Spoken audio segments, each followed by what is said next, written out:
Nasa Singapore na si Pangulong Bongbong Marcos para makipagpulong sa iba't ibang leader na dadalo sa Shangri-La Dialogue. Live mula sa Singapore, nasa frontline ng balitang yan, si Gerard de la Peña. Gerard, ano bang inaasahan na schedule ng Pangulo ngayong araw dyan sa Singapore? Matapos nga yung kanyang pagbisita sa Brunei ay diretso na agad dito sa Singapore si Pangulong Bongbong Marcos. Naimbitahan kasi siya sa isang pagpupulong ng mga lider para talakayin yung mga issue na may kinalaman sa seguridad. Kahapon bandang alas 5 ng hapon dumating dito sa Singapore si Marcos. Sinalubong siya ng mga opisyal ng embahada rito at ilang dignitaries mula sa Singapore. Malaking bagay raw ang pag-imbita kay PBBM sa Shangri-La Dialogue. Bukod kasi sa ito ay tinuturing na isa sa mga prestihiyosong pagtitipon ng mga defense minister mula Asia Pacific, si Pangulong Marcos din ang unang presidente ng Pilipinas na naimbitahan.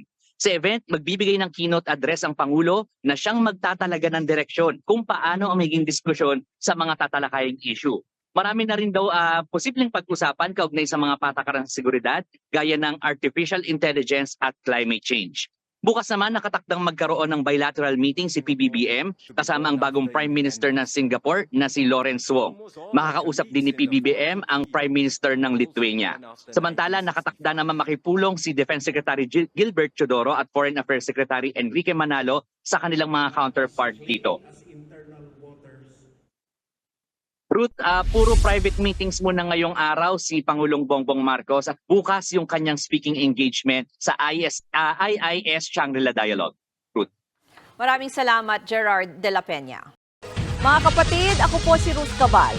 Maging maalam at may pakialam sa mga may init at rumaratsyadang balita sa Frontline Express. Para maging updated sa balitaan, mag-subscribe lang sa social media pages ng News 5.